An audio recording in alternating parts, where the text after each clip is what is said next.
All right, while you were gone, one of the things that we worked on in writing was really starting to take a look at the sentence structures that a lot of kids were writing with and trying to work on kind of bulking them up, creating some variety in some sentence structure, and really just trying to make their writing a little more interesting, to break up some of the repetitiveness of the way they were structuring their sentences. We actually spent an entire week on this, from a few days of mini lessons and then some follow-up in stations. But the reason we spent so much time on that is because, everybody's in a different spot with their writing. We've got some kids who it's asking a lot of them right now to break out of the mold of a good sentence, a standard, yeah, that's an acceptable complete sentence, and to break them out of that mold and get them to, writing somewhat of an improved sentence. You're already somewhere between these two. So this is going to be just a pretty brief look at this. I'm going to walk you through what we did with a few of the examples, and I'm going to let you kind of take that over and, maybe take a picture and email it back to me, or just type it up and email it back to me and let me know what you came up with. So the first thing that we took a look at was the idea of just a good sentence. Any good, solid, I would say maybe third grade sentence is going to be a good sentence, where you've got the sentence structure of, you've got an adjective, you've got that describing word in there, you identify the subject, and then not just a verb, but we've already talked this year about really adding some muscle to our verbs and getting away from the, ran, jumped, sat, walked stuff, and creating some livelihood in our writing with some more vivid verbs. And so that was the first thing we did. And so what we did as a group is we took a look at each of these pictures and we created what we called a good sentence, an acceptable sentence. Not anything you would be, proud of writing, but like, yeah, that's a sentence. And so for this first one, we just look at the situation. I see an older guy in a chair, kicked back, laughing, reading a book. And so my good sentence would be something along the lines of, the retired man, that's my adjective for him. He is retired, and I'm assuming that because he's old. The retired man, and then my vivid verb, I don't want to say that he sat, I'm going to say that he lounged. And we'll call that a good sentence. That's not the guy sat. It's the retired man lounged. We'll take a look at the next one. I see a couple kids playing in, supposed to be a raked pile of leaves, but if they're raking green leaves, something has gone wrong. But that's what we'll say. And so we'll say the enthusiastic boys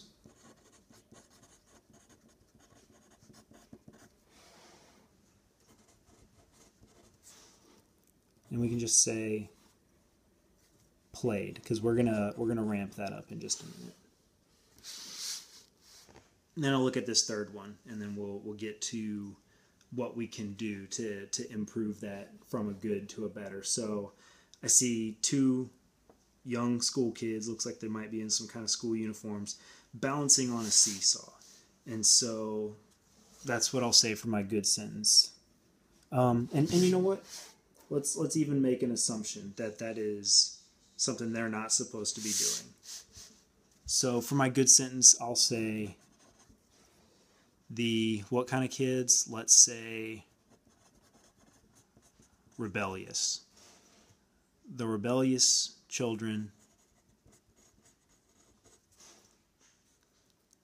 balanced. And we could even continue it, because a good sentence isn't even necessarily going to be that 1, 2, 3 kind of thing. So the rebellious children balanced on the seesaw.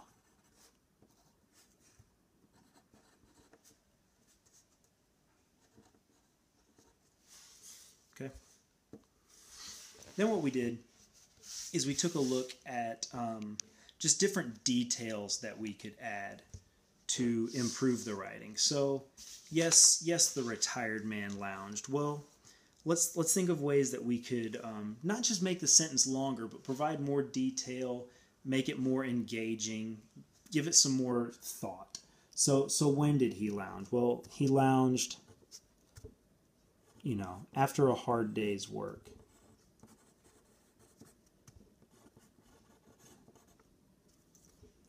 We described him as retired. Maybe he's volunteering somewhere. We'll say that. After a hard day's work. When did he lounge? After dinner. Okay. Where is he? Well, we can't always assume that he's at home. Maybe he's in his office.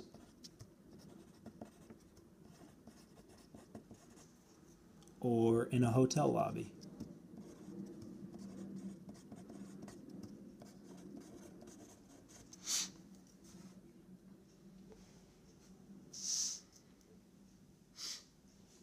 The why, we could contribute a little bit more detail to it. So far, the only verb that we've touched on is the fact that he's lounging, but he's also laughing, which is not always something you would expect an older gentleman to do while he's reading a book. Something tells me this is not Captain Underpants or Big Nate or anything like that. So we could talk about why.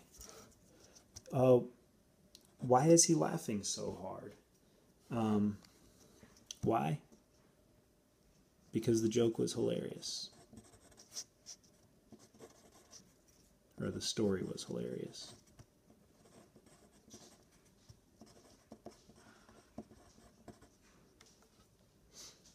Why? Why is he lounging? Because he was exhausted.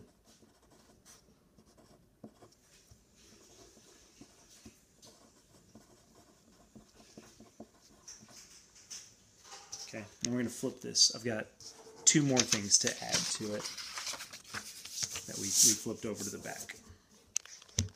You could describe how. Well, how was he lounging, or how was he laughing? He was laughing,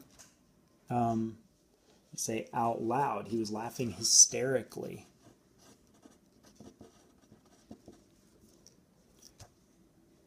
I'm not positive how I'm supposed to spell that. We'll say one R. Don't judge me for that if that's incorrect. He was laughing hysterically. Or how was he lounging? He was reclined back.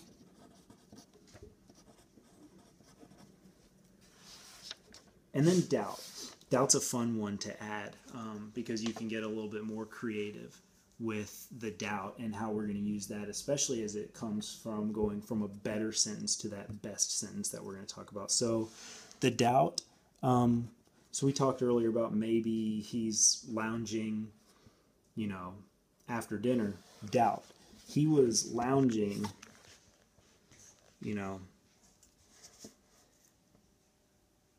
in spite of the chores he needed to do.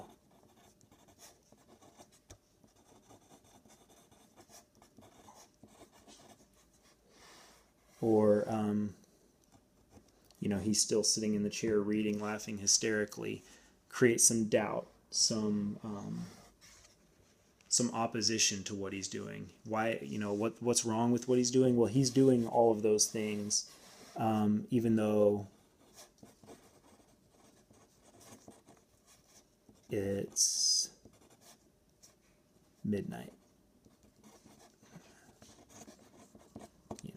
He should be in bed by then. He's an old man. And so we can take all these little minor details and we could just hand pick one or two of them to take our good sentence, the retired man lounged, and we're going to take one or two of those little minor details that we just came up with and use that to beef the sentence up a little bit, to give a little more detail, again, to make it a little more engaging. So we would say something like, using a couple of the things that we just wrote down. The retired man laughed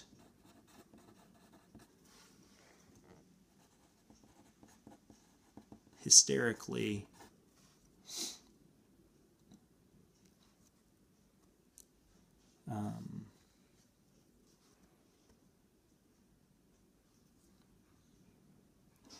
as he lounged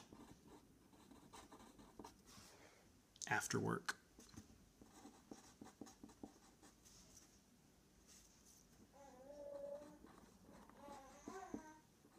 Okay.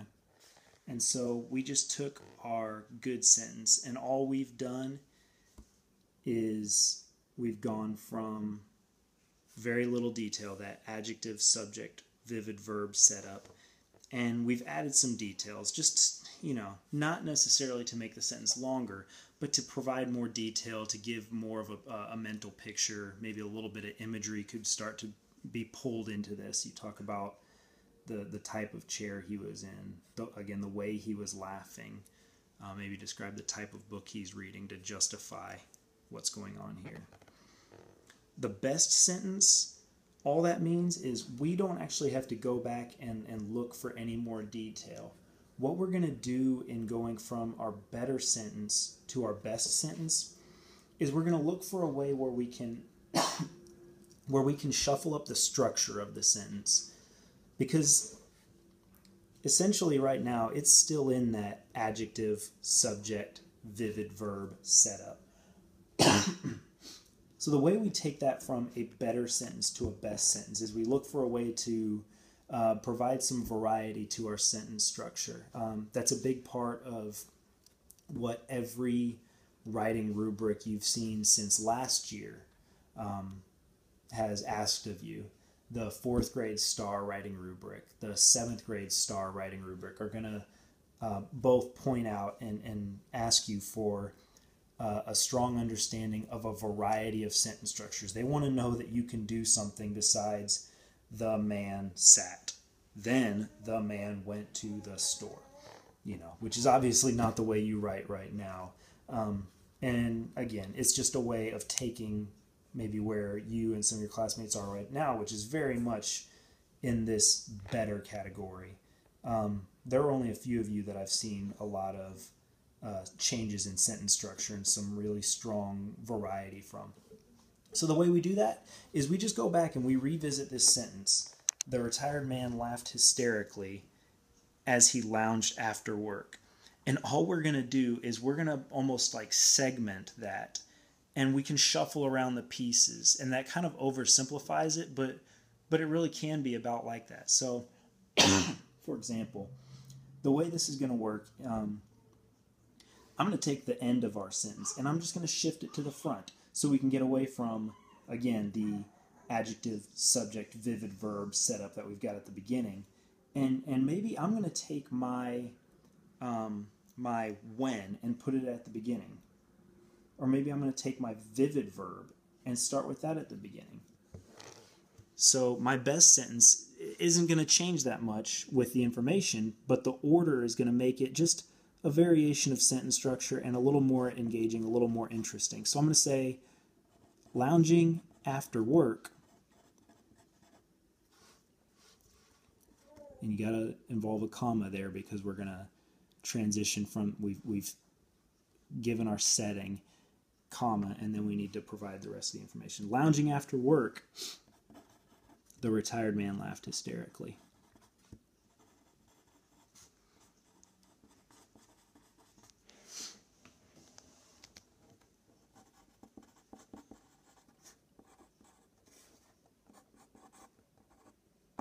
Okay, so that's how we beef it up, and we go from that good, acceptable, like, yeah, that's definitely a sentence, to a little bit more information, and then we change it and we bump it up to that best category by altering the sentence structure.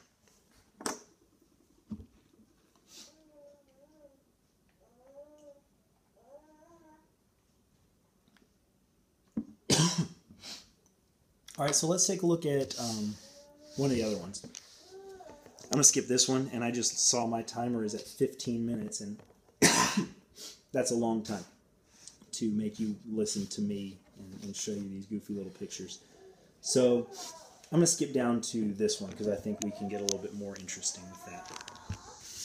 So the when, well, they're children, so it's probably not the middle of the night, but we've established they're rebellious, so it could be.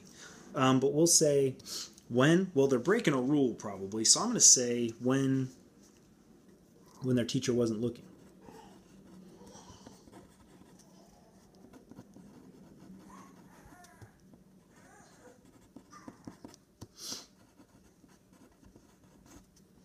When, we'll go a little more simple here, during recess. Okay, where? Well, it could be at the park or on the playground. You could get a little more creative than that, but as far as, places I've ever seen a seesaw, not in my front yard, not in outer space or anything like that. So we'll say at the park or on the playground. Why? Why are they doing this? Maybe because she dared him. Those women will get you in trouble, man. Remember that. Because she dared him, or why? Maybe they wanted to see who was heavier, to compare weights. Why not? All right, then we'll flip it over to the back. How? How were they balancing? They were teetering on the edge.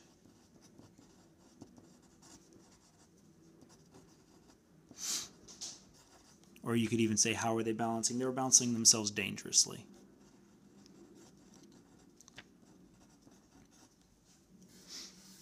That doubt, again, that's going to be creating maybe a reason that they shouldn't be doing it. An in spite of, an even though, an although, until. So maybe I'll use one of those. Until they got caught.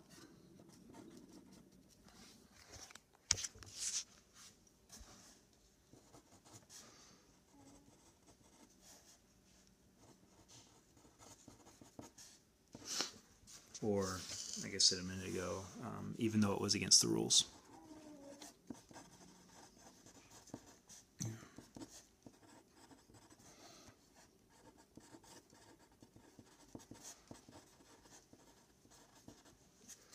Okay, and from there we're going to do the exact same thing we did before.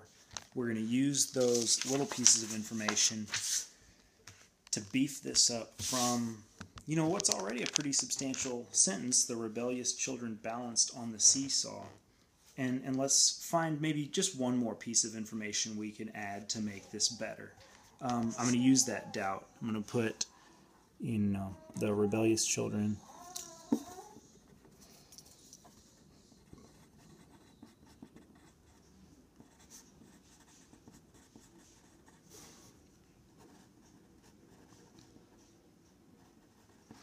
balanced on the seesaw.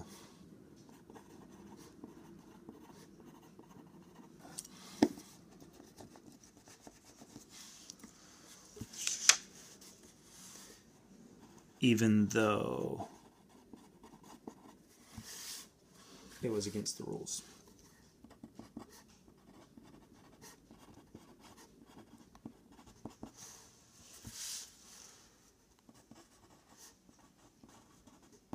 Okay, so we went from the rebellious children balanced on the seesaw, and all I've added is that doubt. The rebellious children balanced on the seesaw, even though it was against the rules. So to take that from my better to my best, I'm going to just alter the sentence structure slightly. Same information, a variation in sentence structure. So for this one, I'm going to take my doubt and I'm just going to shift it to the front. Even though it was against the rules,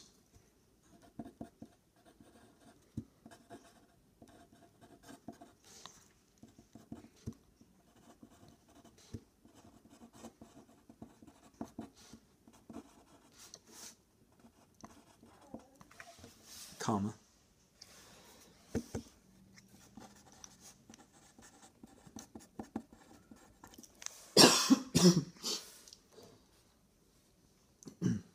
Even though it was against the rules, the rebellious children balanced on the seesaw.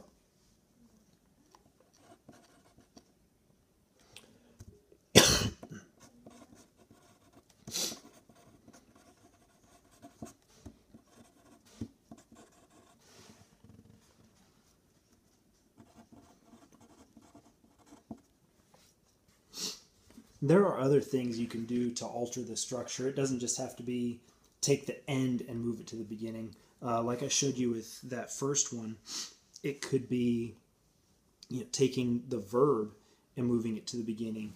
It could be taking the where and putting it at the beginning. Anything you want to do, as long as it makes sense. And I know you've got your head wrapped around that.